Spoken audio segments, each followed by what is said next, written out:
Hello, everyone. Thank you for joining us today for another webinar, our Fear into Fuel series. I'm so excited about today's webinar because we are joined by our great partners from TRANOI. My name is Lilly Berelovich. For all of you that don't know me, I'm the president here at Fashion Snoops. It's a very special webinar today. We're going to be focusing on spring 21. We're going to be looking at some of the sentiments that we forecasted for the season, but we're going to be realigning them and really talking about the reality of this moment. I am joined today by Melissa Moylan. Would you say hello and introduce yourself, Melissa? Hi, everyone from Los Angeles. Great. I'm sure some of you that have joined us already. I believe this is webinar number 20. So I'm sure you've heard Melissa before. Thanks, Melissa, for joining us again. We have also the great pleasure of having Marco Collet Pili today with us from TRANOI. Hi, Marco. Would you go ahead and introduce yourself and say hello to everyone?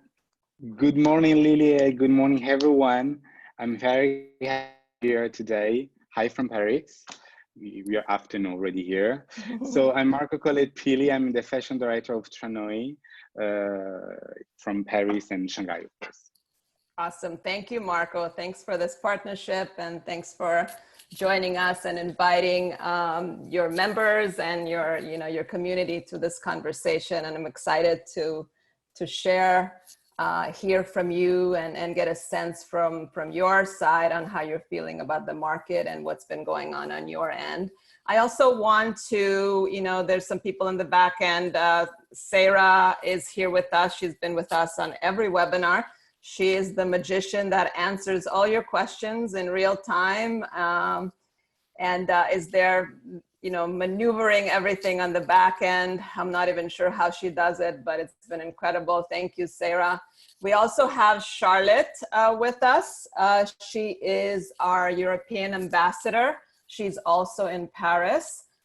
She's the one that creates a lot of these great partnerships for us. So any of you that are in the Paris region or need any local support, Charlotte is there to support you.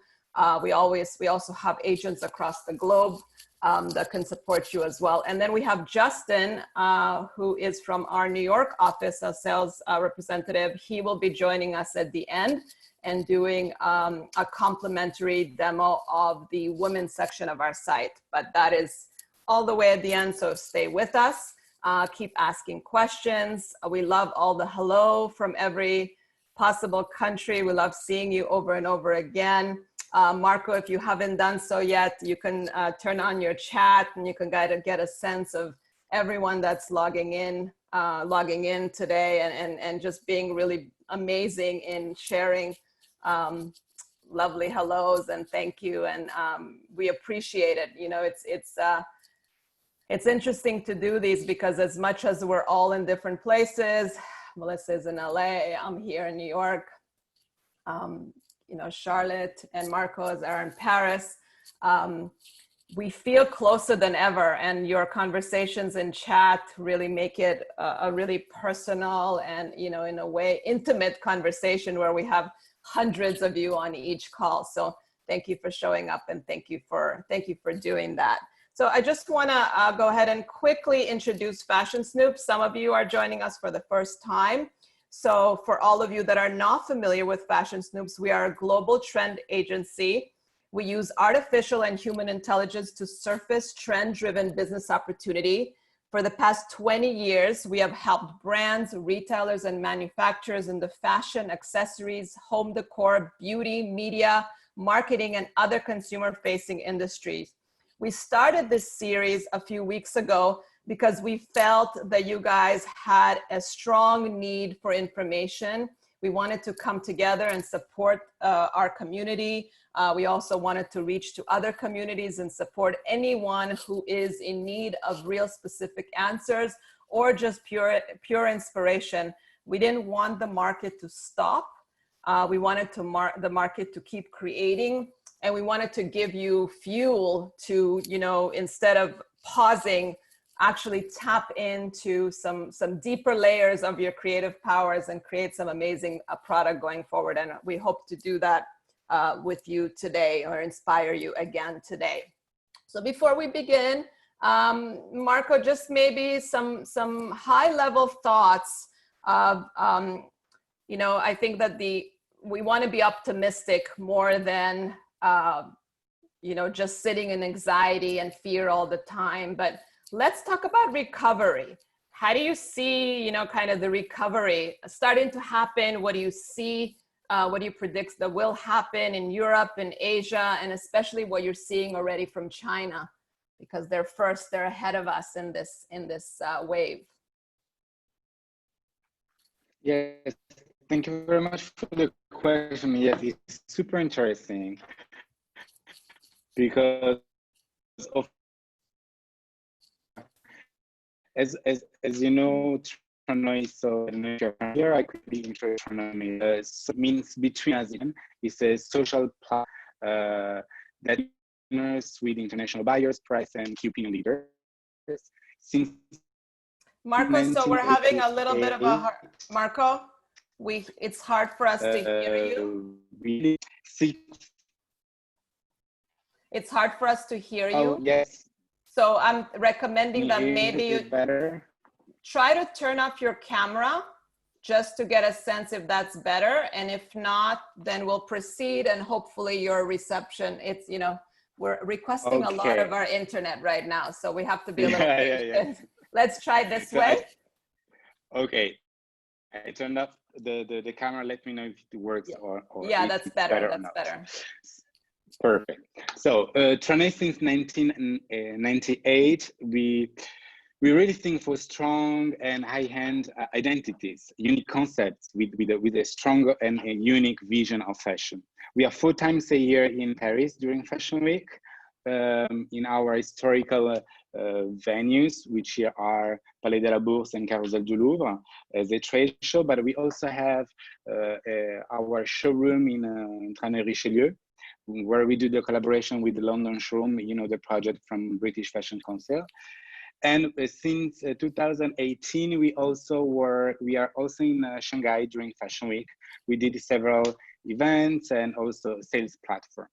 So this is very important, of course, because we are following this crisis since the beginning, having, of course, this project also in China. It's true, we are still facing problems that weren't solved since 2008. That's for sure. We had many discounts periods, and this has affected a lot all the market. What is sure, even if it's a weird season, I don't want to say the problem, the word, I don't like it. Of course, we cannot skip the season. That's impossible for us, but also for the designers, for all the fashion industry. What we can see, of course, is China has, I would say, maybe about 2.5 months earlier than Europe and United States. And China market is still very, very important for the fashion industry. So I think it will stay one of the major markets. And it's very interesting how they reacted, and also the Shanghai Fashion Week, how they reacted. And in such a short time, they created an amazing streaming platform with many new way to communicate and sell. I think one of the keywords for the next season, for the recovery, is innovation.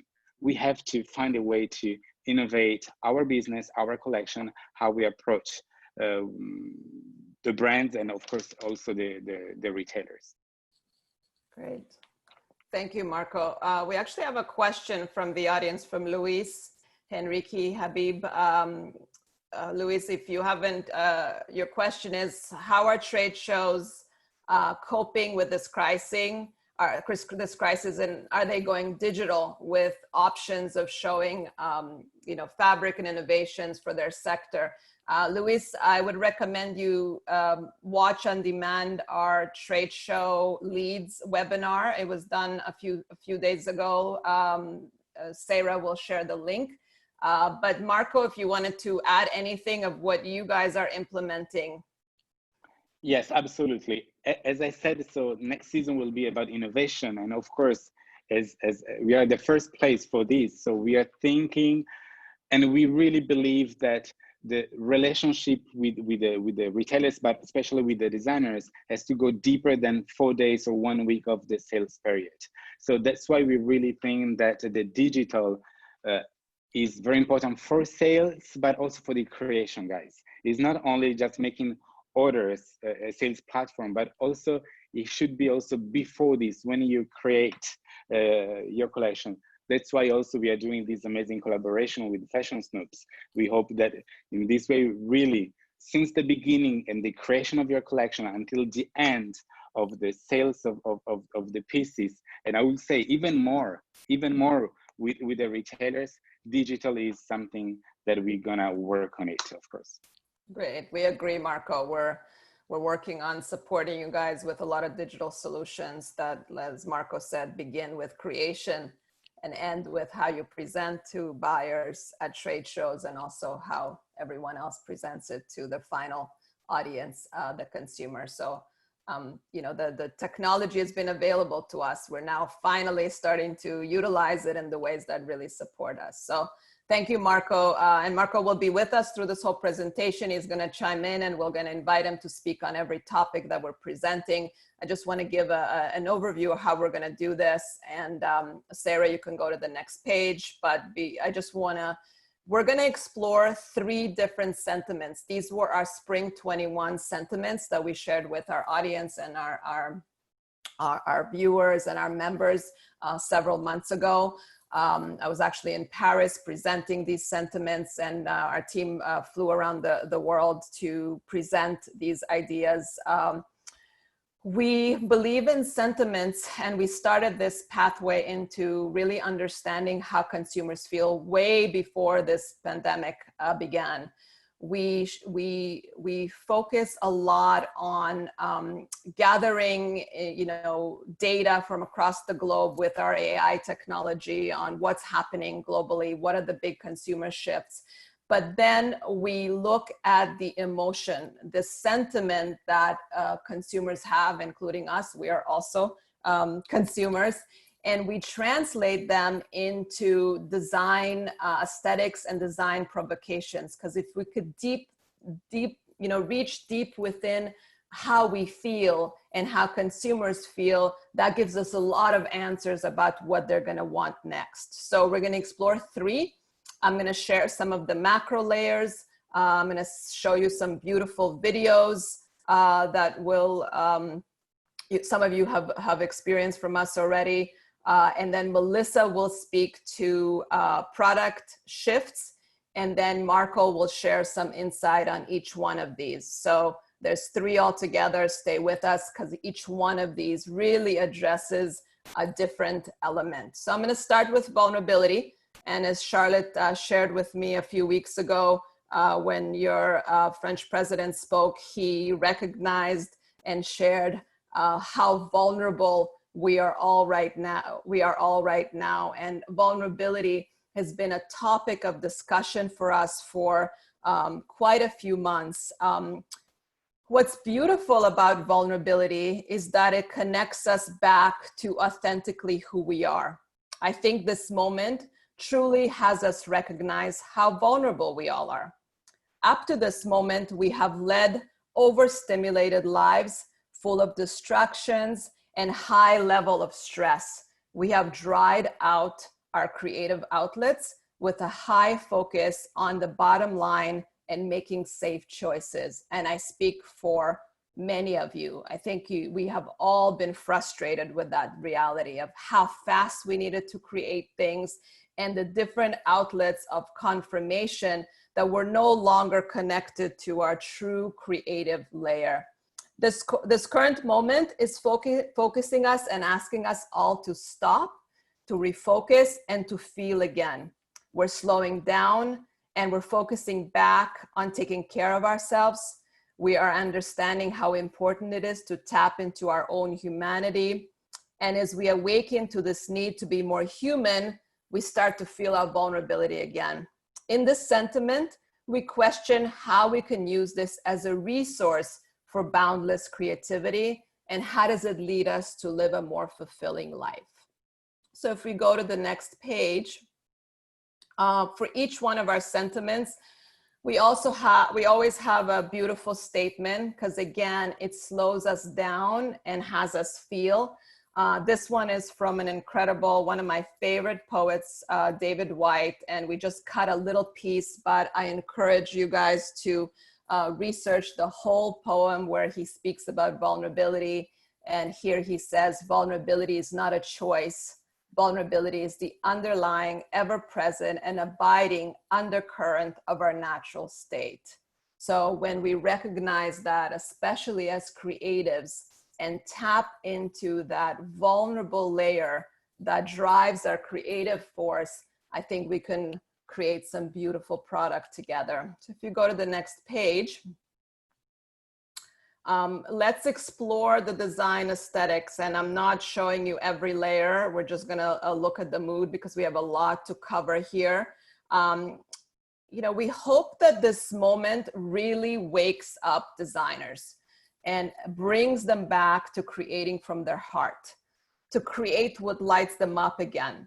We hope that more creatives put out their vulnerability and their vulnerable creations to the world so everyone can feel it. I know that I've been experiencing on these webinars that all of you that are tuning in, you're starting to feel more. We're starting to see you react more. When we presented our color presentation, we had so many of you to say, oh my God, that feels so beautiful. So just to have a sense that all of us are waking up and feeling again is beautiful to watch. We are really in need of more authentic product and voices. It's been years that we've been promoting a new wave of creativity that's pure, that's less tied to Excel sheets, where we're focusing so much on last year's sell-throughs and not so much on what really lights us up. This design aesthetic, you know, really, the sentiments explores a lot of different layers. It explores the importance of touch. We are now all deprived of touch, and as much as we're going to be afraid of it, we're going to need it more than ever. It explores the needs for visual therapy. We also recognize that we need more spiritual practices. We recognize that we need more meditative spaces and states of mind, and that we need to kind of dig into ourselves and our personal journey to calm ourselves down and to find the big answers and points of inspiration. It's an opportunity to really clean the slate and tap into the pure essence of creation again. We really want you guys to start asking questions. What do we really need? What do we need to create? How can we make, if people are gonna want less, how could we make that less better than ever? We need to start to question what is essential. So we don't create product just to create product. We start to think about solutions, what will resonate with people and what they're gonna want more. And all of that truly comes from all of you creatives who are out there considering product. That's gonna take you tapping into your own vulnerability and that, you know, the true raw place from which you've been creating maybe way back. Time to return to that. So if you go to the next page, how did we get here? And this is where we look at some macro conversations. And if you go to the next page, this is where we align our sentiments from the big macro conversation. So last year's macros that fell into this. So one was distrust. And I think right now we're definitely dealing with a lot of distrust issues. Then we talked about, you know, fake media, data privacy. That's going to be a big topic going forward. And the need for brands to be more transparent, to share more of their voices. And on the other hand, we explored a macro called human level, where we really looked at how do we slow ourselves down? How do we slow down our life? And now that's happening naturally. How do we dig into more of soul searching and find some spiritual solutions? how do we disconnect a little bit from the digital space, although technology is really helping us right now, but how do we find a really good balance? So that's what led us into vulnerability.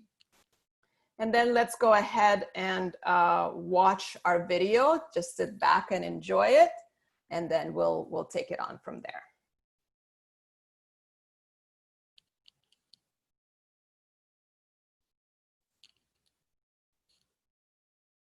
So Sarah, we don't have sound.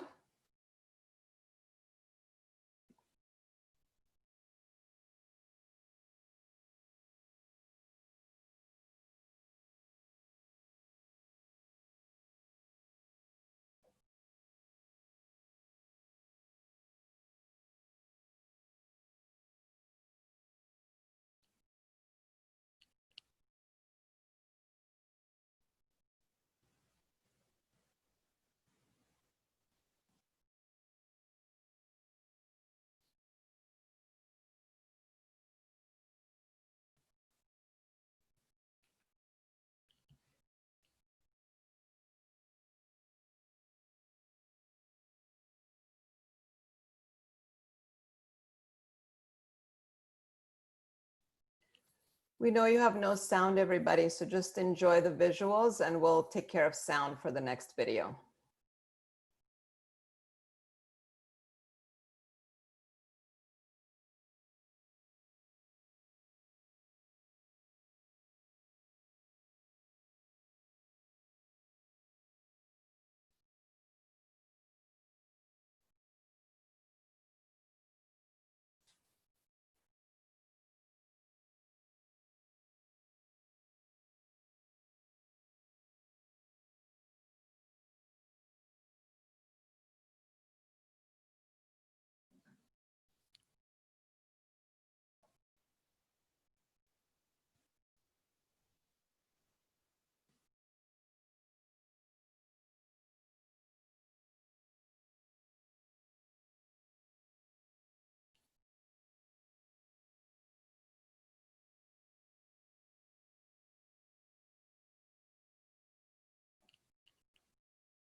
So we're gonna check what's going on with sound, and Sarah hopefully will figure it out for the next video. But I think as everything that I shared, you know, maybe this happened because need to just sit in and have a little bit quiet and still get the experience of what we're seeing on the screen. So we know we didn't have sound. For all of you that are clients, these videos are available on our site. And we'll surely share. We could even share the Vimeo links as well with you guys. So let's keep moving because we want to cover a lot here. So I'm going to hand it over to Melissa and she'll speak to some key shifts that we're recognizing. Hi, everyone. So moving into key shifts, I think it was almost interesting that we didn't have sound. You know, obviously we know what it sounds like, but it also made me think that while watching that, there were still such powerful visuals. So hopefully that kind of, you know, planted a seed and let you wander a little bit to what the sound might be. So headed into the product and what we see taking shape. Some of these are not are also taking a cue from materials, which will become really important, speaking to that sense of touch that Lily mentioned.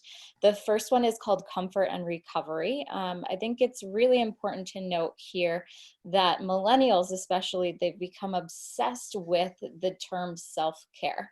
And that involves everything from getting quality rest to real comfort and how we now seek comfort in our materials. We're looking in terms of practicality for products that are providing some restorative benefits, such as anti-aging properties. That becomes really interesting. We've seen, brands with pillowcases that are applying, these restorative aspects, such as anti-aging, antibacterial. And in terms of the sense of touch, getting into those plush, almost spongy textures, and kind of wrapping ourselves up inside of those. The next one we have is what we call lessedence. This is, of course, a play on decadence with a very minimalist slant. However, the point here is that it's less, but it's better. We're especially in tune to this now, I think, now that, we're home, a lot of us are not shopping. How are we going to drive the consumers to buy? And I think that we're going to see this progression of wardrobe staples, items in your closet that you want to last. You're going to have them for a long time, and you're also going to build upon them. So whether that's, a great shirt, looking at that shirt, it appears simple, but there's something that's a little bit different about it. There's a couple different materials at play. What are some new design updates that we could apply to these sort of seasonal staples that really become this kind of wardrobe builder in your own closet? The next one we have is called Modest Sensuality. This one is really beautiful because it's giving you a glimpse of what lies beneath, paying attention to materials that are sheer. It's, just adding a little bit of a hint without giving it all away. And I think it becomes a really beautiful interpretation when we speak to layering of sheer materials. So layering, whether it's a voluminous silhouette or it's something that's a little bit more tailored, but comes into styling with something that's a little more sheer. Through this realm, we could also see that we're exposing new erogenous zones with these sheer panels or layers that are really, just begging you to take a glimpse of what lies beneath. And then the next one we have, I think, is especially important and relevant to the conversation that we're having in light of the pandemic. Obviously, so many of us are wearing loungewear and sweats right now, and the market for loungewear has actually been anticipated to grow exponentially in the next couple of years. I think it attests to the power of this particular movement, of this shift, the fact that we have a lot of different words to describe it, from outtimates, inner as outer, the conversation of inactive wear. So this is going almost against the grain of active, bed to street. So it's a really interesting topic, and we're seeing the world of both loungewear as well as intimate apparel really just infiltrate ready to wear in women's. So it almost, that replaces athleisure. It becomes more sophisticated, I think, in terms of silhouettes. We're seeing things such as all-purpose pieces that function in all of the ways that a woman needs, from bedroom to street. It's about comfort as well as versatility, practicality, and the way that you could wear those seamlessly from various activities. So now I think we're going to turn it back over to Lily as well as Marco, so we could have a little bit more of a discussion on it. Yeah, Marco, seeing this sentiment, I want to ask you to kind of speak to what I alluded to in the beginning. And when you're looking at different brands or having conversations with designers, how do you recognize, a design or a creator that truly creates from their heart? And how can you tell when a product or a brand is really authentic? Yeah, so first of all, Tranoï, we think as a retailer. So we really think as our visitors, and we try to satisfy as much as we can their expectations. I think especially now, even more than before, especially in this crazy period, in this digital area, we need to be human. We need, when we see a collection, we need to see that there's a designers behind, and when we watch the collection, of course, first thing we see the images and the videos of the designers, but we like when we exchange with the designers and we want to know who she is, of course, the purpose of the designers, why they're doing this. Because if they're just creating garments just to create garments, why the shop should buy it, why the final consumer should buy it. So we really try to go deeper into this kind of investigation and see the identity of the designers, his roots, what they do, how different they are. And when they have something different, we really push them to highlight this difference, because the difference is the strong. We don't really care about the trends and what's going on this season, the other season. It's much more being their selves and how to interpret what's happening now with their own emotions. Because when the designers create a collection, they need to express the emotion. We need to feel it, because this emotion has to go to the retailer and to the final consumers. I agree. I couldn't agree more. I think, it's interesting, the past many years, more than I can count, more than I'd want to count, for some reason, designers have been kind of in the background and not in the front where they express. And also, I don't think they've been giving themselves permission to tap into that resonance that draws them, that has them want to create in the first place. And I don't speak for everybody. I'm hoping some of you on this call are shaking your head and saying, no, that's not me. And if that's not you, awesome. Bring that forward even more. Share your story, share your heart, speak to what lights you up, talk about your process. I think, Marco, as you're saying, speaking to it, creating product with meaning, what other advice do you have besides being authentic? How do you tap into that layer, the vulnerable knowing of yourself and the consumer, to create product that really matters? You need passion before everything. Otherwise, I think we should all stop this crazy business, right? Yeah. We need this passion, and we need that anyone that see my collection can feel it. If we think to the final consumer, why they should buy your collection? I think also retailers, they don't need any collection. They maybe just need the very big brands just because they do cash flow. But so it's up to you guys to, especially for the designers, ask yourself, why my collection? Or even for the retailers, that's the same thing. Why my shop? Why my selection is strong? For the designers, needs really to work on the fabric, on the design, on the style, on the image, but it is not everything. Think also on the message that you want to give and how you are communicating this message. You need to create your community and feed them all the time. This emotion has to go, as we said, from the creation to the final consumers, and I would love to say even after, for the next generation. Yeah. As we said, vulnerable means understand, I would say, the important things. Bring your roots, show you are your mix of your origin.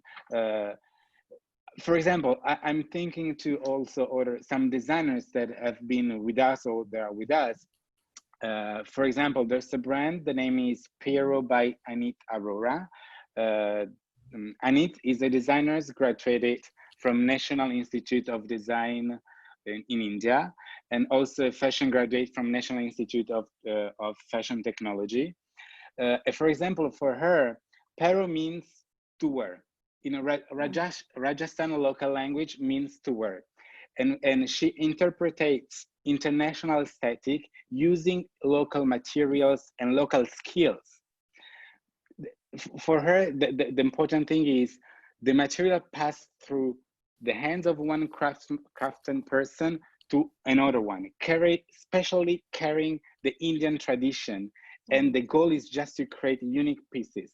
If you see the collection, check on Instagram, check on their website, you're gonna see the look are not about an age or season. It's just a mindset, something special.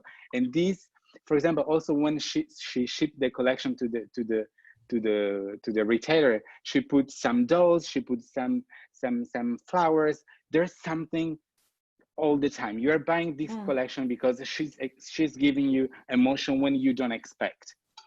Love it, love it. I can't wait to check her out. I haven't heard of her yet, so thank you for sharing her vulnerability with all of us. Let's move on to the next conversation and address reverence. So this is our, we move to vulnerability to reverence. This is our sustainability conversation, but it's a new way to address sustainability. We chose the word reverence because we believe that in order to have a sustainable conversation, in order for you to protect anything, you need to care about it and you need to love it first. So we named it reverence because the idea of having reverence towards nature, our planet Earth, our Mother Nature, is a way to tap into protecting it. It's clear that we've really lost all our ancient virtues of honoring our planet, honoring our Mother Earth. And we've seen that humanity is no longer in harmony with nature. Many, many spiritual and ancient wisdom leaders say that this is really what got us into the mess in the first time. Everything that we're dealing with right now is our neglect of nature and our disharmony with it. We recently did a beautiful interview on our Fireside Streams. Sarah will add the link to in the chat. Fireside Streams is where we interview wide thinkers, different inspirational speakers to give us some insight about why is this all happening or how can we use this as tools. We did a beautiful interview with an incredible shaman in Colombia. I had an honor to sit with him literally 2 weeks before this pandemic hit us. So I'm grateful that he prepared me for this moment like nothing else.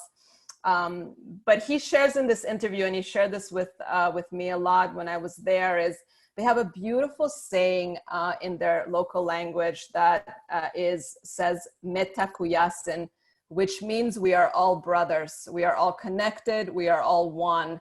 And that includes the planet, our animals, our oceans, and all living things. We've truly lost that in our production process. We haven't held the virtue, and we've depleted our resources. We've destroyed our planet.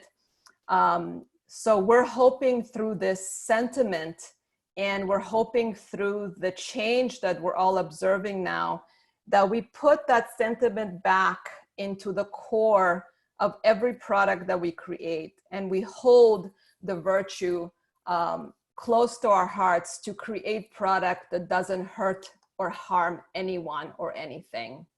So if you go to the next page, there's a beautiful statement that we found from Wendell Berry that said, "We must abandon arrogance and stand in awe. We must recover the sense of majesty of creation, for I do not doubt that it is only on the condition of humility and reverence before the world that our species will be able to remain in it." And as I said already, unless we're in gratitude and respect to our earth, we will not remain in it. And we're getting, some great examples of that reality right now. So if we go to the next page and look at some of the design aesthetics, there's so much to be said here. All of our webinars, a lot of you are asking us how we feel about sustainability at this moment. Will the consumer want to spend more money on sustainable product?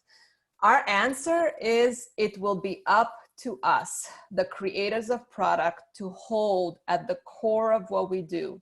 Consumers will want product with purpose. They will look for less but better. They will be more awakened to see what's possible when we're kinder to nature. I think we've all witnessed in the past few weeks the animals returning to cohabitate with us. We are moved to see what we've created just by stopping for the past few weeks. So the call to action is to not go back to how we did it. Let's educate ourselves. Let's educate our consumers. Let's demonstrate with our actions that what we create matters and that it shouldn't cause harm to anyone else. Let's hold ourselves responsible instead of waiting for the consumers to ask for it. This conversation is about being in harmony with nature again. Let's learn from this moment that necessity drives creation. Let's create from what is already available instead of adding more to our landfills of trash. Let's see waste as a resource instead of something we discard. Clearly, nature has so much to teach us. Nature is the ultimate inventor.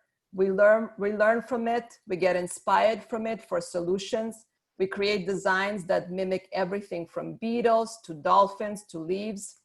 We take cues from Mother Earth, who never takes more than she needs.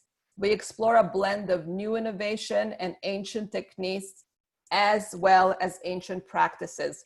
We listen again to ancient wisdom leaders that have been forgotten and have been the original protectors of this earth. We look to circular designs that open the door to a new breed of regenerative thinking. We will want to connect back to nature of this moment. Let's infuse our life with its beauty, of its healing, ourselves and our planet. Let's create a new coalition that enforces all of us to really remember that we're all connected. So how did we get here? If you switch to the next page, and we look at our macros, starting with Greener Acres, that's where we really looked at, green movements. We looked at climate activism. We looked at climate angst. We saw a lot of young voices really demand change. We really started to see the importance of circular economy. We've seen a lot of innovation in farming. And on the other hand, as before, the human level, our human element that contributes here. We started to take more focus on artisanal craft. We focused on slowing down our life and really leaning into studying of our consciousness, which led us to this reverence conversation. And I'm really hoping we get some sound because this is a really beautiful video to share with all of us. So Sarah, I'm crossing my fingers.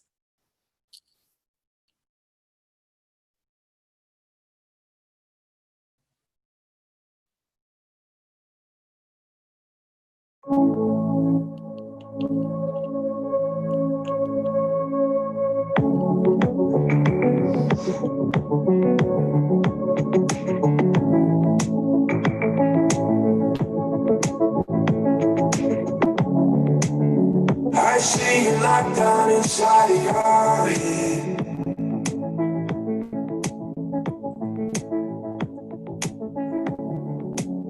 You've got tangled up in your own way.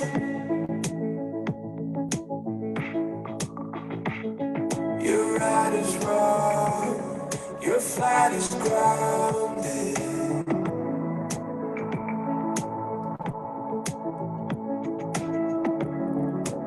But love never leaves a highway. Found it, found it. You found it sometimes.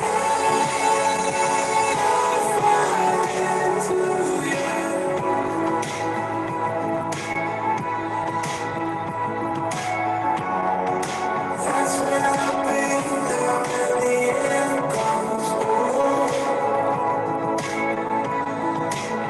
I don't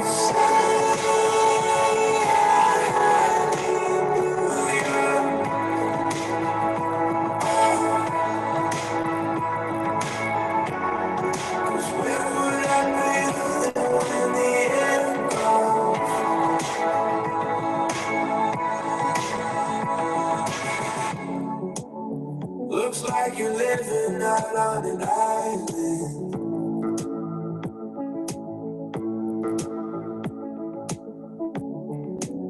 Did you leave a number where I would find it?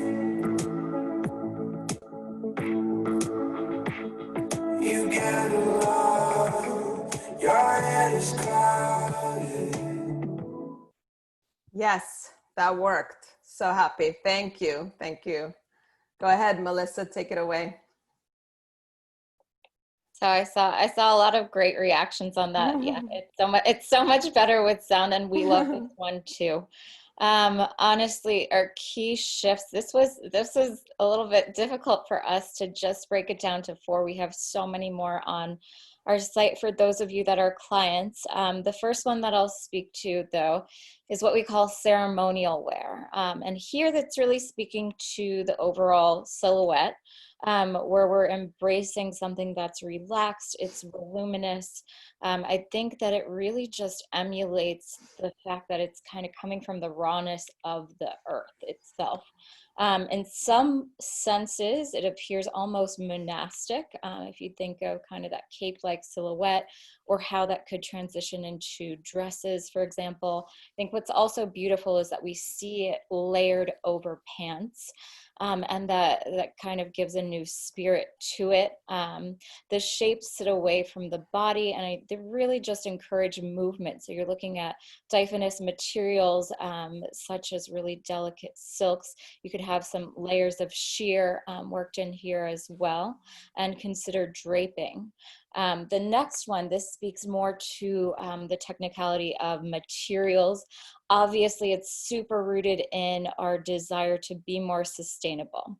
So it's called biomimicry, and what it is the connection between man as well as nature. What we're really looking into here is a new design code. It's composed of both biology as well as engineering. We're looking at these new natural byproducts that really do become our new medium. Textures are designed to mimic nature's imperfection. So we're borrowing that from a design perspective from what's happening in nature, and we're applying it to something like a material or a print on a material. I'd also highlight just to consider transitioning to more eco alternatives. We have some really great developments that have been happening, from pineapple-based Pinatex to mushroom-based Myco. Those are both 2 great alternatives to leather that we can consider in the realm of design. The next one is super important. It's called restorative knitwear. Here, I think on a whole, this also speaks a little bit to loungewear, which we addressed previously. And we're wanting more knitwear. And the reason is because we want that comfort. There's just a comfort that's associated with wearing knitwear. And we're seeing that well through spring and summer, you know, whether it's a matched set as you see on the screen or sweater dresses, it just adds that element of comfort that we're kind of craving right now. Another thing to consider in terms of knits, cellulose blends that add more fluid dimension to knits and add a nice little amount of drape, as well as antimicrobial properties that also allude to healing. So again, kind of pushing the envelope when it comes to you know, developments and materials that actually help us. And then the final one that we have is what we call life cycle. This one's really beautiful because I think it's forcing us to define what raw material is. We're looking at waste in the perspective of becoming a resource rather than an end point. And like Lily said, it's up to us as designers, as brands, to really push this forward. I think, you know, hopefully this is causing a reset in the consumer's mindset.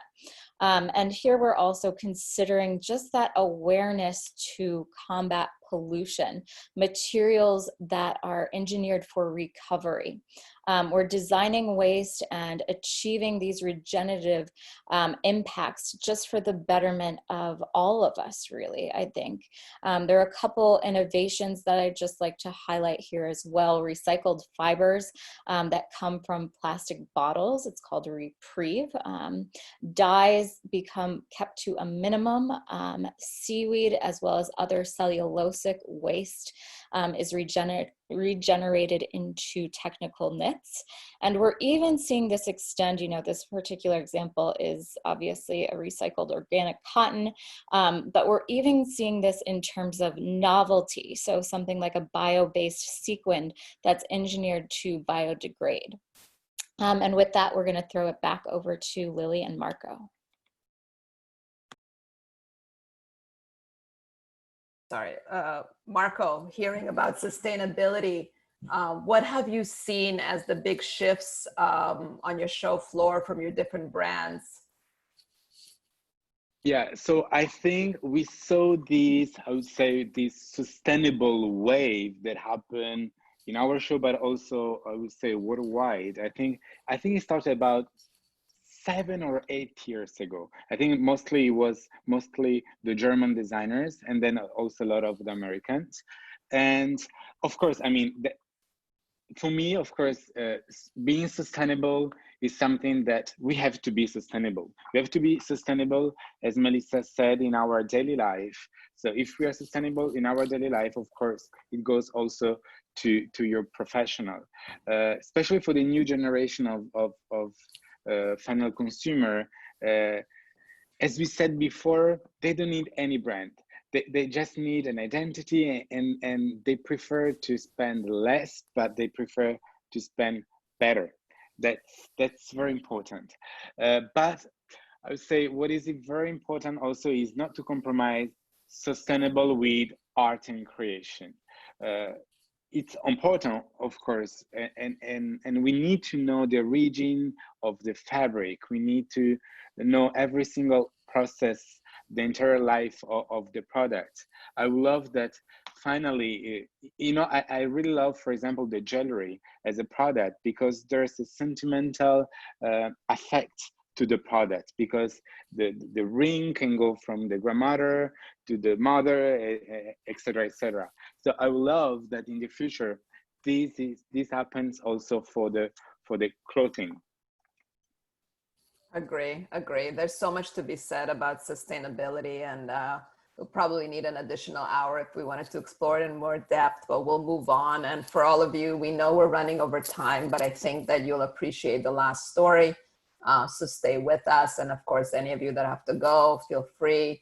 And this is being recorded, so you could always tune in later for what you've missed at the end of this presentation. So let's move forward into pleasure. This is the last sentiments that we're going to be exploring. This one is really important as well. So it's interesting, the first one spoke about our vulnerability. The second one really addressed sustainability and important sustainable practices. This one talks about pleasure and joy. And we really see, so when people ask us, what do you think is going to be most important when it comes to product? What are people going to be needing or wanting? And we answer, it's either going to be a product that's essential for our protection, or it's going to be product that elevates our spirits and brings us joy. So this story is really all about tapping into what brings us joy, not being shameful, not shaming ourselves for, this most alive resource that we have, which is pleasure. A lot of people are here feeling anxiety, but a lot of people right now are also experiencing joy, being with family, taking more time. And we're all kind of guilting ourselves in this feeling like we need to have collective sadness. Well, we're all going through the grieving process in different ways, and especially creators, we get inspired during times like this. So there's nothing shameful in filling our hearts with what makes us happy right now. And I think we're getting the opportunity to really feel what that is right now. What, pleasure always gives us a little bit more control over our life. It allows us to escape from the reality and tap into something more in our imagination instead of being where we are. So when we get out of this reality, let's remember what we've missed most. Let's tap into our pleasure. Let's focus and allow more room for play as a resource for creation. And let's be unapologetic with how we express and visualize ourselves to the world. So switching pages, just reading a great statement by Michaela Marini Higgs. We should be free to enjoy whatever we like, And as it turns out, these so-called guilty pleasures can actually be good for us. So really tapping into that pleasure conversation and joy. If you go to the next page, looking at the aesthetic, pleasure is really an invitation for us to know ourselves. Our imagination is so liberating and so incredible. When we truly tap into our imagination, anything is possible. This sentiment forces us to create out of truly being alive and creating creations that will trigger that alive feeling in others. This aesthetic says goodbye to our boring choices and loudly expresses who we are. It's a product that brings all of us alive. It's a texture that encourages play. It's a color that you could almost taste and smell. We have shared on other webinars that we feel that after this moment, and as Melissa said, we've all been wearing our sweats and our sweatshirts, we really are gonna crave the dressing up. We're gonna crave kind of shining our light and expressing ourselves to the world. I think we're gonna care more and put together outfits more. I think the presence of ourselves will be very important. We're hearing from a lot of spiritual leaders that shining our light will be really crucial. So this is an opportunity for all your creators to create bold statements. Here we're looking for visceral impact, something that makes us even feel slightly uncomfortable, but mostly because we're not used to feeling. Optimism will be key, showing happier times and experiencing what can be possible if we lead the way with imagination. Multi-sensory experiencing, adding the digital component. I know we touched it at the beginning, but now that we're more vast in digital and allowing that to be part of our medium and how we communicate, it's a great space to tell vibrant stories, to share inspiration, and engage with our consumer like never before. So let's really play. How do we get here on a macro level? Here we explored the conversation, a betterment, which was our wellness conversation. We talked about sexual liberation. It was a big topic for us, really tapping into pleasure and self-care. And on the other side, really looking at our voyeuristic culture, you know, experimenting with VR and AR, and looking at different social media and media outlets to express our messages and to create a sensorial experience. Moving into our video.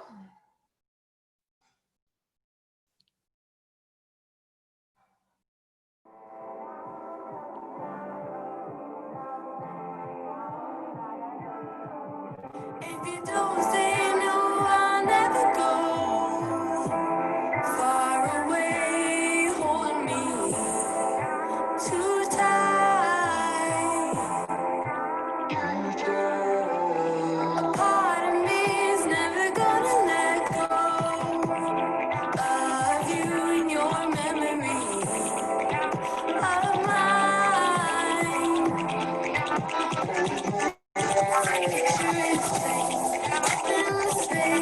Waiting for your love and your warm embrace.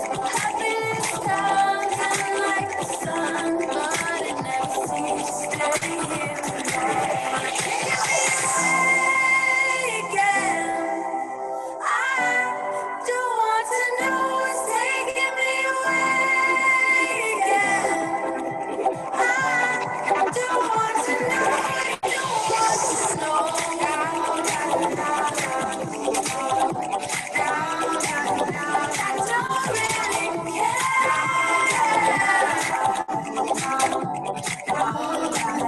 I don't want to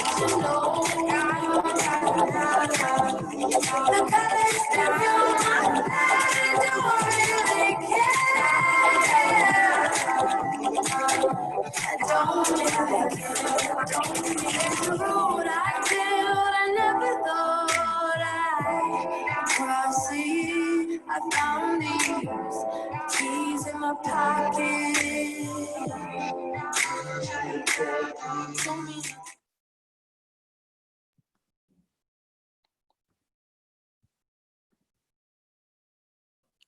All right, so kicking it back to key shifts. I hope the video was inspiring. I know I kind of can't wait until we get back to that moment. And I think that, you know, in light of the pandemic and heading back to there, we're craving, or we will eventually get to the point that we're craving something that's much brighter and optimistic. So with that, our first key shift is what we call OptiPop color, where we're exploring really these bold, optimistic colors as well as graphics.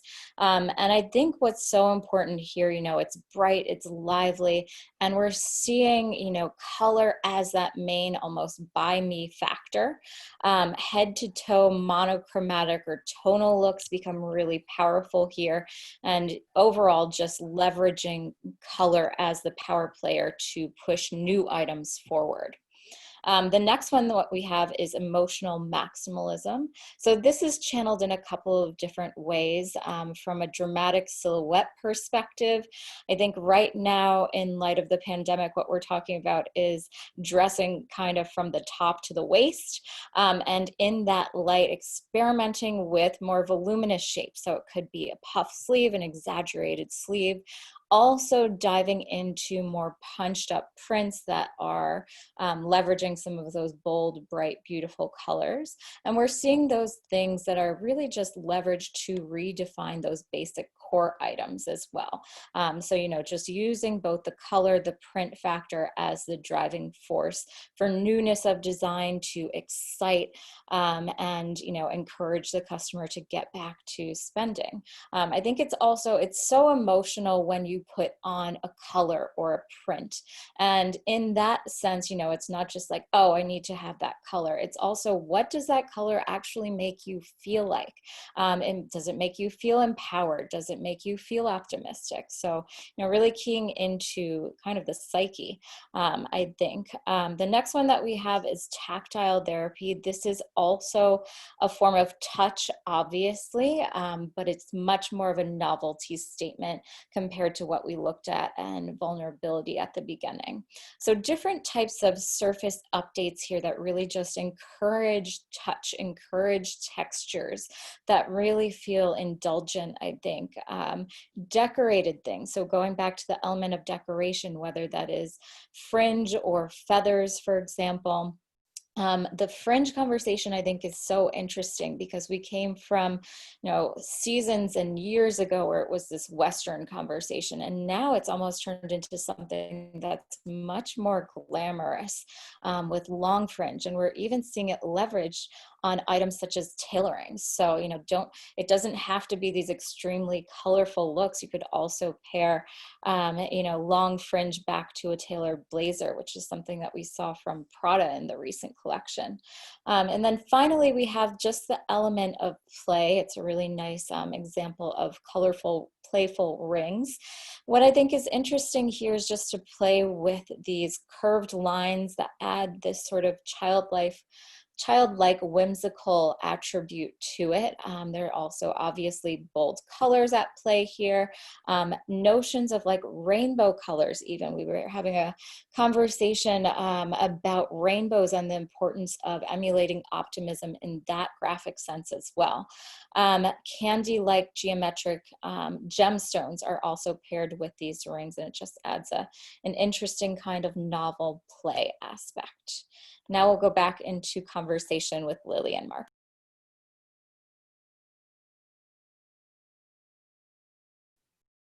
Yes, Marco, as you see this conversation about play, and I want to go back to what we talked about in our webinar with all of the trade show leads. I think it's going to be even more important for all the trade shows to really do an incredible curation that kind of front lines what you as the trade show leads really believe in for the season. So I know you guys have an incredible assortment. You're one of our favorite trade shows to cover every season.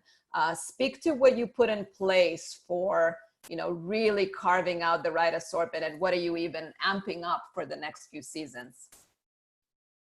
So for the next few seasons, we are of course thinking in terms of, as we said before, about services to help also designers, but you know, as a trade show, we are not only a sales platform, we have also a lot of retailers. They come to get inspirations and see what's going on in the international market.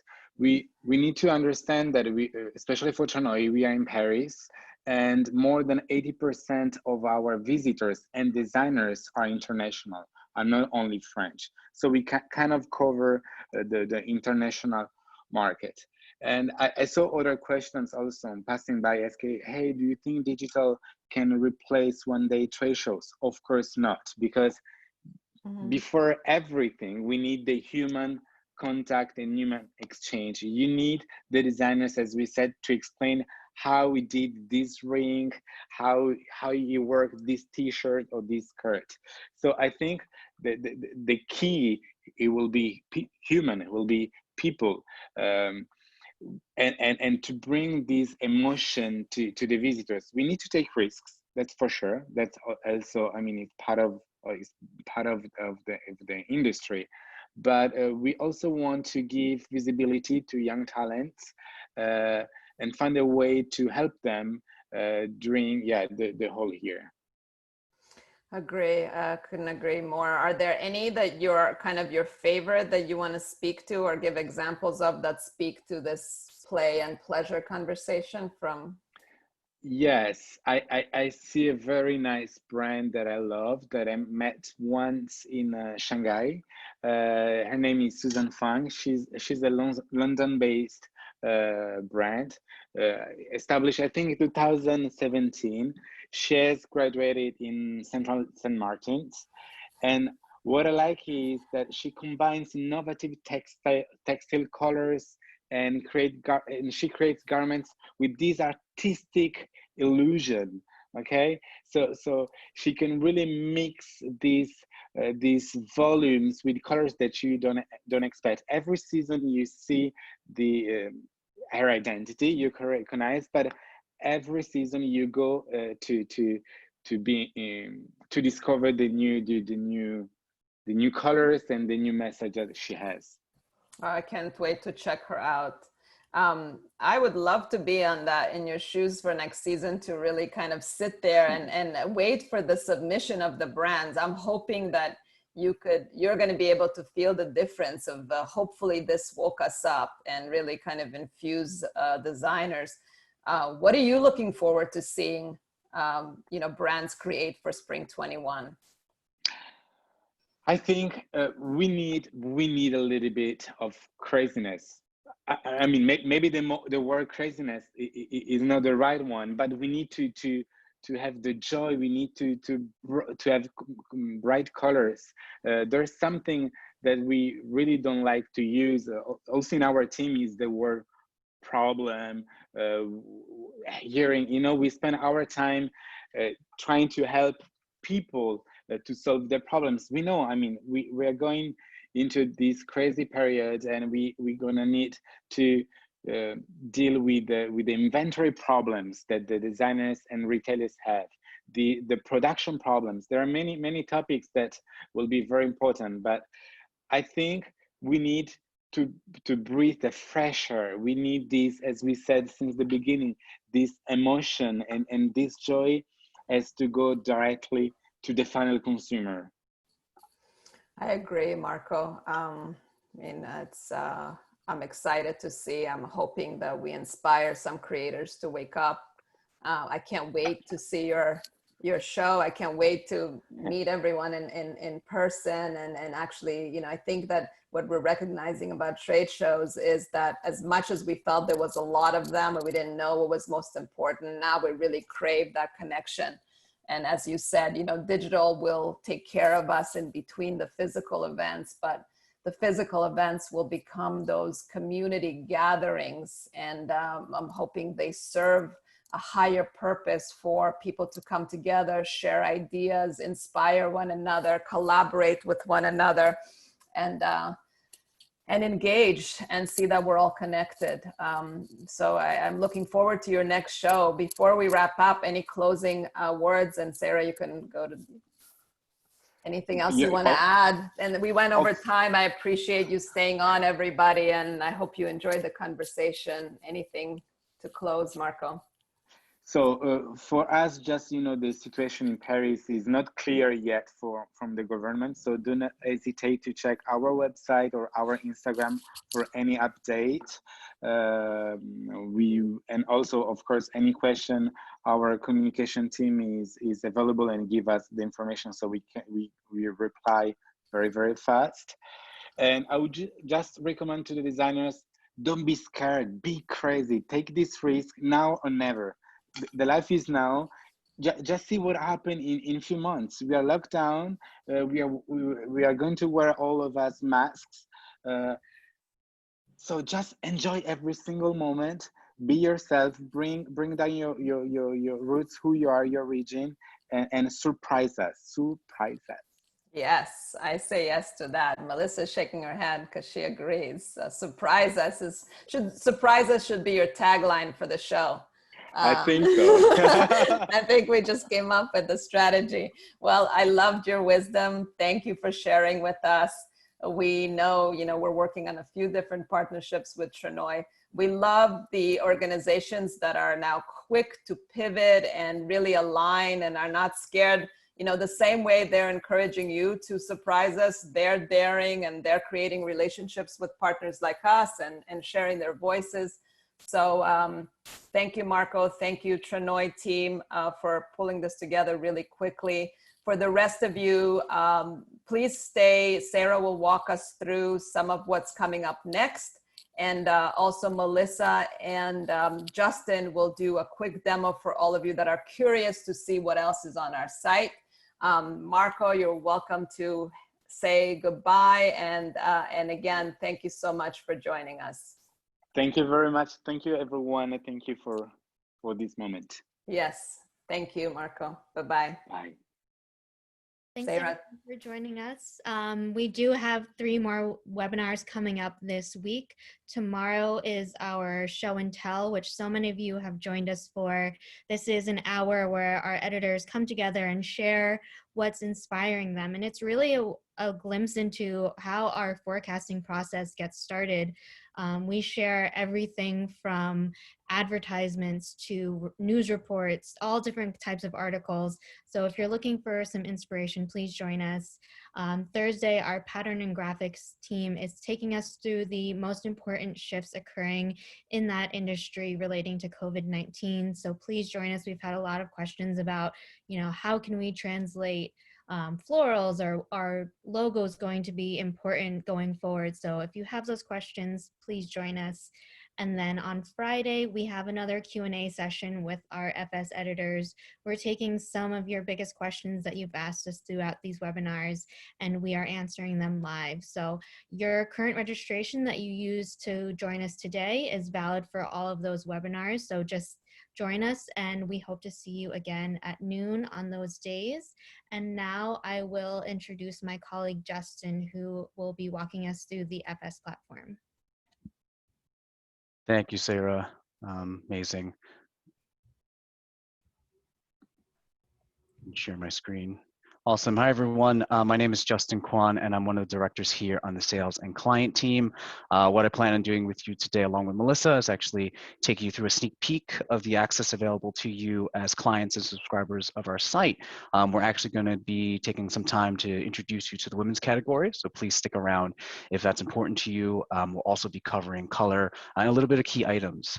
Do comment if you don't have time in the chat box demo, and we'd love to continue this chat and conversation with you at another time.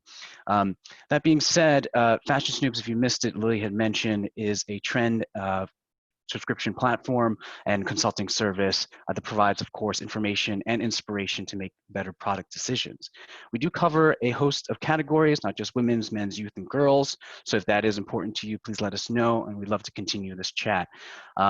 We do have many types of reports on our site, and I think the best illustrate that today what you saw was just a slice of what we offer is this interactive timeline. I think this gives a really good context to the type of reports that we have. This shows a natural progression of reports from left to right, where here on the left-hand side, you're looking at cultural sentiments or consumer behavior, lifestyles, and attitudes that make us sort of tick. And then, of course, we trickle down and progress that to the right, where you're more literal, looking at colors, narratives, patterns and graphics, and even artwork. Of course, we give you the confidence that no matter what type of designer you are or where you are in the creative process, we definitely have you covered. People are always looking for more consumer insights, macro ideas, and if you are more considering the silhouette reviews and examples, of course, we have reports for that.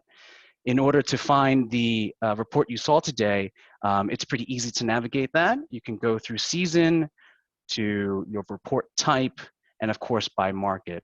In the spirit of sort of continuing that progression of reports, I definitely want to show you what happens to the reverence report as we trickle that down. And I saw some comments that, especially from Carmen Rodriguez, that you guys love the colors.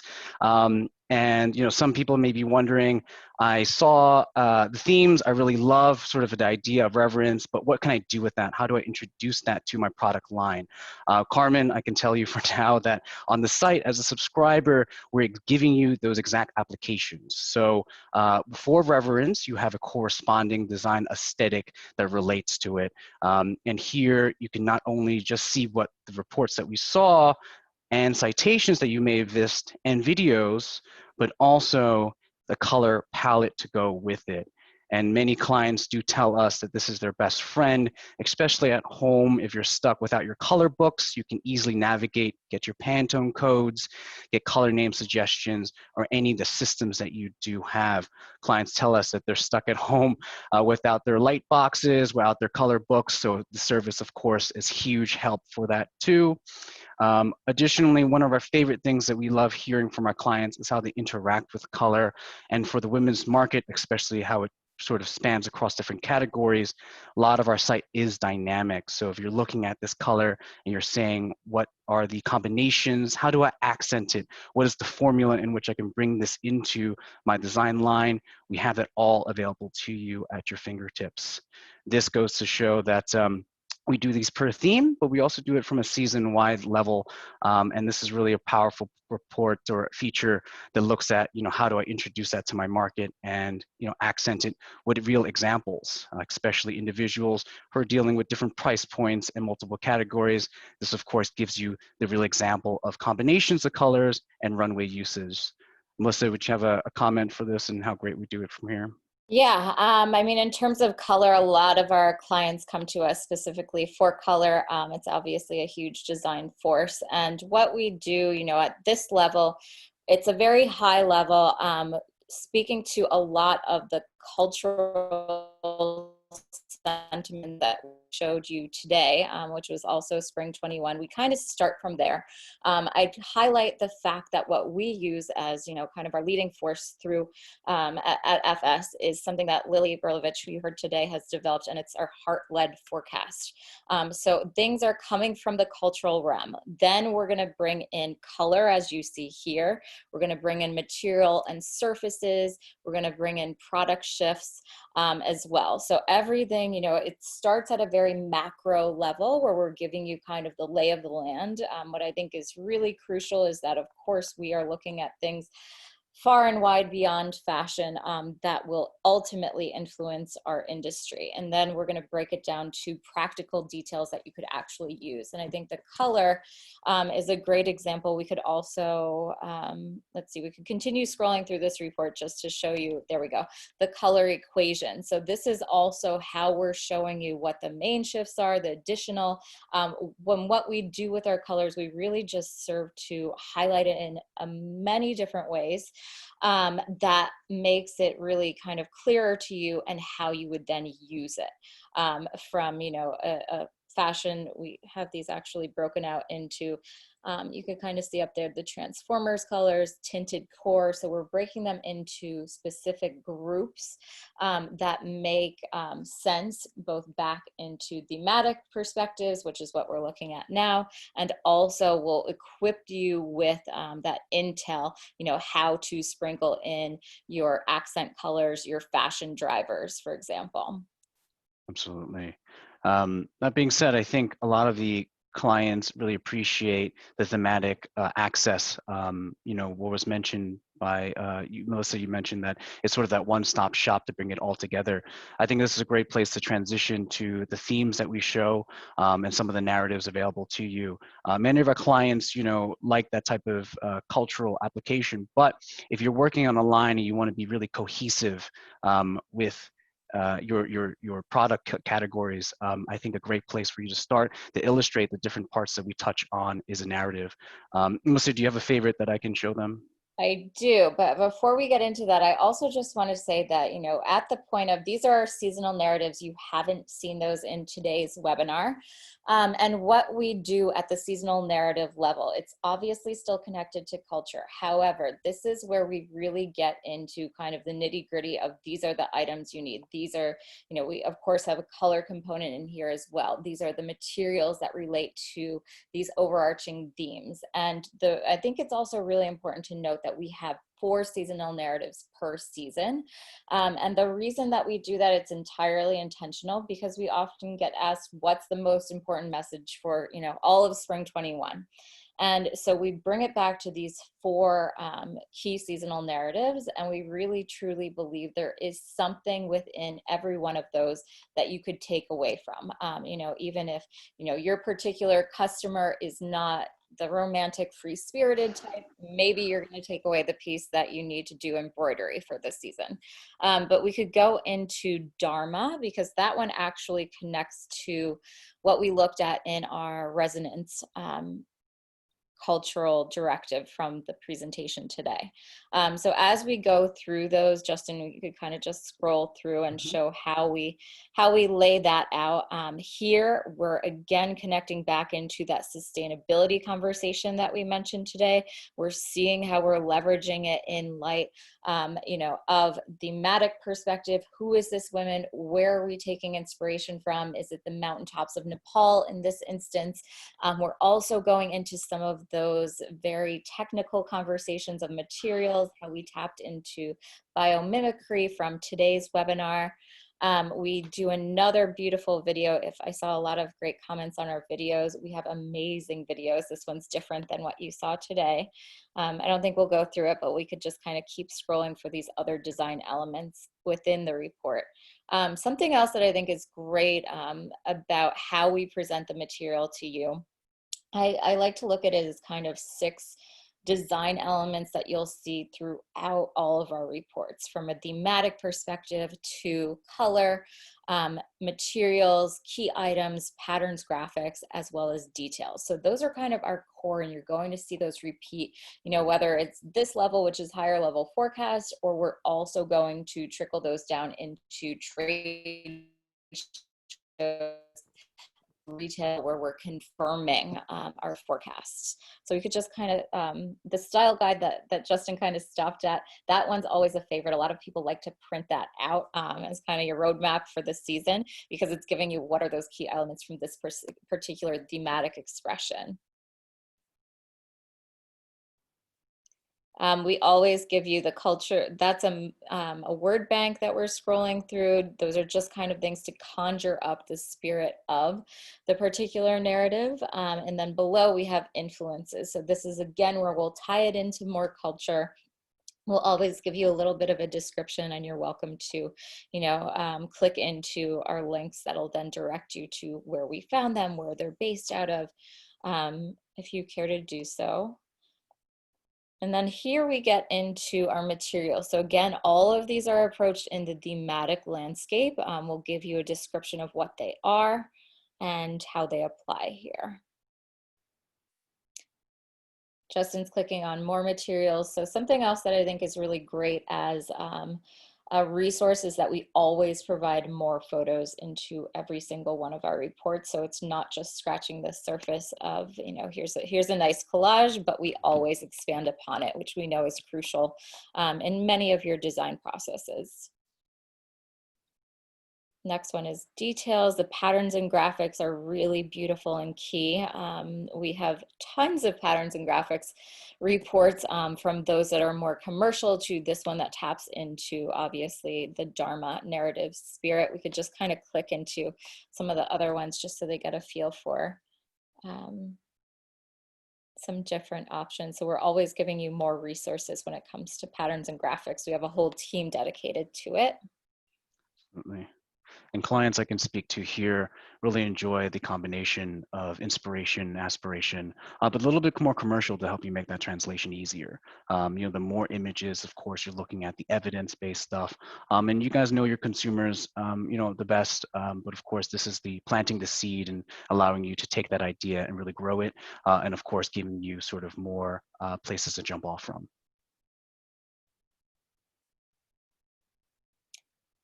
The downloadable artwork, that's also something that's provided to you as a great research for something that's more original to take inspiration from. And then finally at the bottom, we have key items. In women specifically, we're really passionate about this. My team spends significant amount of time working into items. And in a narrative perspective, we break it into both suggested items for women's as well as young contemporary and denim. So those are things that, you know, relate back to the narrative.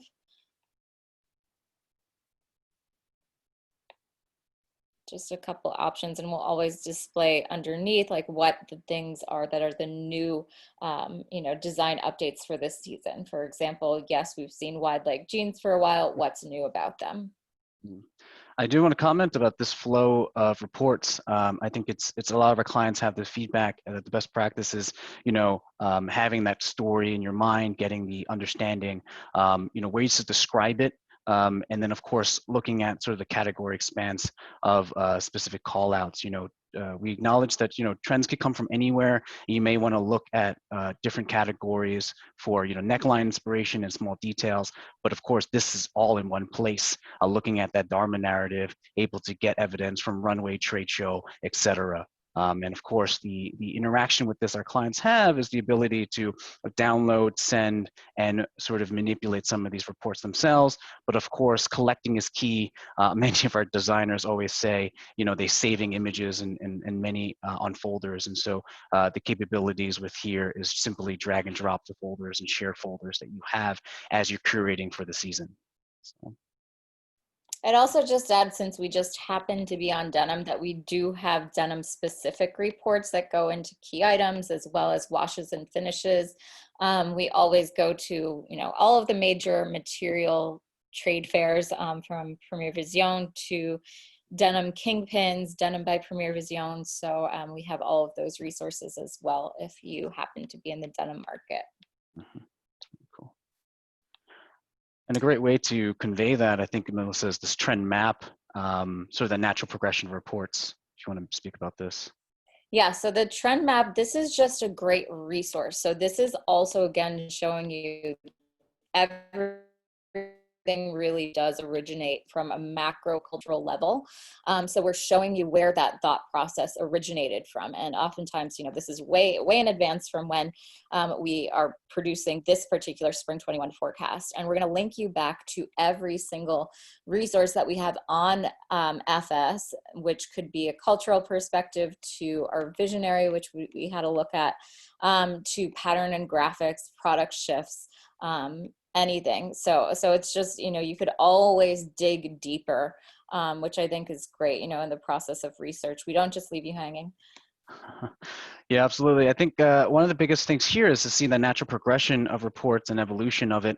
You know, you could see and have the luxury of that forecasting starting from, you know, some of the aesthetics you saw today, and as it evolves into what we're finding ourselves today in this narrative. You know, depending on your timing and also delivery and how close you are to season, you know, many times you can also start up here and work your way backwards to really articulate that story and convince yourself and convince a team and sort of that the buyers that this is, you know, relevant to you and something that is important. You know, we had a designer tell us that this is the page that allows them to back themselves up, feel confident, name drop in a meeting, bring up little details, and also give their salespeople a little idea of what they were thinking. So specific links to cultural articles, aesthetics, but of course, giving the real examples like Melissa walked through, those key item focus, the silhouettes, examples in denim that they really need to prove their point. So, cool. Awesome. I think, you know, and since we're here in key items, I think a strong place, Melissa, is, you know, when I show this to a group, people always say, you know, I love the key item section more. It's always in a mixed group of 5 people. You know, there's few that love the mood boards and love the stimulation that they get, right? The excitement. But, you know, there's always one in that group that says, okay, key items, I need more examples. I need that. They actually need to design the product at the end of the day. Right. So, exactly. So they could look at a mood board and say, that's inspiring, but we need answers. And, you know, my business is woven tops. What am I going to do this season? Right. So we break it out in terms of classification reports. So we have everything from woven tops, sweaters, knitwear, bottoms, skirts, dresses, tailoring. I might be forgetting one of those in there. Outerwear. And so you could go into any one of those and have, you know, a lot of different resources to apply.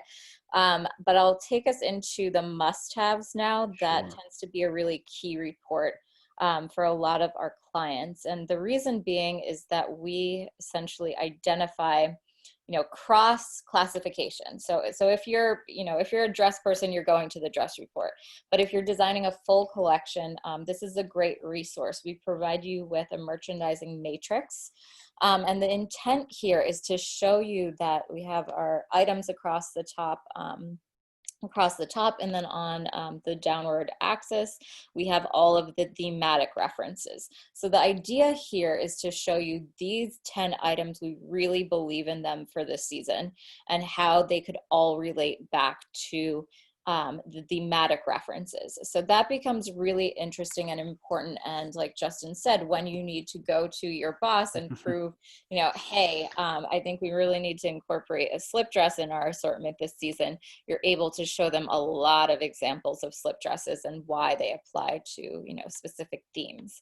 So that becomes a really key resource. And then we also break it out into those specific items. There we go. We could see just a little preview down here. So here we're identifying the suit. Why the suit is a must-have. We'll always give you a little bit of a write-up, you know, from the perspective of tailoring has been a more important classification, but spring, summer, what are we seeing? There's more short suits. So that becomes something that's interesting for the season. Then there's a design updates page that we could click into.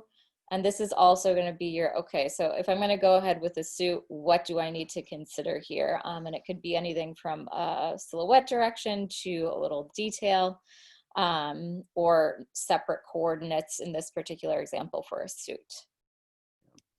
And of course, always citations by rolling over, you know, many comments they're asking the names of designers and citations and more photos and lists of more photos for you guys. So. Awesome. I think another highlight of this report that many clients tell us is that, you know, this allows them to organize their themes by, you know, categories. But if you just want to get into that maxi mindset, you know, is to follow that straight line down and then sort of navigate to see much more examples of it. You know, if you guys want a little bit of a deeper walkthrough of that, of course, I'd love to hear from you. So please comment demo and we can always schedule some time. That being said, I think I do want to be respectful of your time, and I would like to end on sort of that retail conversation, Melissa. You know, we talk to a lot of clients in how strong our retail coverage is, and especially I want to touch upon our retail watch. A lot of our clients are, you know, might have got their budget shifted and even, you know, having $50,000 sample buying budgets, you know, come to us and have, you know, realized that they can streamline that a little bit. And I think a lot of that has to do with their interaction with the retail watch, giving them much more imagery, a lot of silhouette, a lot of evidence-based image and product shots. And what we can do with the retail sort of watch is the ability to look at e-commerce stores and sites and review. If you're a dress designer, show me the 3,000 images of dresses across different markets, across different price points, giving me examples of those things I can collect and really introduce to my sort of collection without shopping the stores or traveling. So yeah, and I think that's more important now than ever. We had the retail watch was in the works prior to COVID. So it was something, I think most of the things happening right now, they were all in the works, but it's just like now it becomes that much more relevant and necessary in light of the fact that, you know, obviously all the stores are closed right now. So this is great. We know that e-commerce online sales are up. I think it's going to continue to trend that way. And this is a way to grasp all of these different classifications as well as individual products. I think what's also great, just to highlight something we didn't touch on, is the fact that we have intimates coverage and loungewear, sleepwear, that, you know, in addition to regular women's junior young contemporary apparel. yeah, absolutely. So if you guys have interested in these specific subcategories, please let us know. So that being said, I think this was just sort of a preview of the women's section. I think there's much more information. And of course, based on your sort of workflow, we'd love to hear from you. So Melissa, I think we can leave off of that and pass it back to Sarah.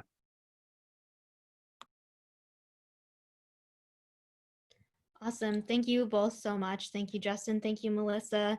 Thank you to everyone who stayed on. Again, if you would like more information, if you would like to see any other market that we serve, please type demo in the chat box and our team will get in touch with you. I'm going to leave the chat box open for about 5 more minutes. If you have any last minute questions or parting thoughts, please feel free to type them in there. And we hope that you will join us the rest of the week for our webinars. Again, they're daily at noon, and we hope to see you there. You can always reach out to us at info@fashionsnoops.com. Follow us on social media. We post a lot of great content there, behind the scenes from our editors, sample reports, breaking innovations. So please follow us on Instagram, and on all of our social media is @FashionSnoops. And again, we hope to see you later this week. Thanks a lot for joining us. Bye-bye.